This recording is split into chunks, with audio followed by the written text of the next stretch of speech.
একটা ছোট শহরে এক কিশোর থাকতো যে পড়াশোনায় খুব একটা মনোযোগী ছিল না।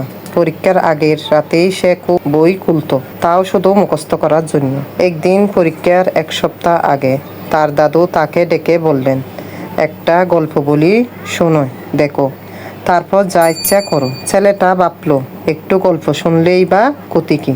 দাদু বলতে শুরু করলেন, এক কৃষক ছিল যে জমিতে বীজ বুনত না, শুধু বৃষ্টি হলেই জমি দেখতে যেত।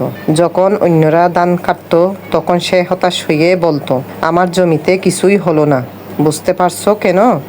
ছেলেটা উত্তর দিল, সে তো বীজই বুনিনি। দাদু হেসে বললেন, তুমিও তো তাই করছো, সারা বছর পড়াশোনা করো না, শুধু পরীক্ষার আগে পড়তে বসো। ফসল তুলতে চাইলে আগে পরিশ্রম করতে হয়, পরীক্ষার ভালো করতে চাইলে আগে থেকে প্রস্তুতি নিতে হয়।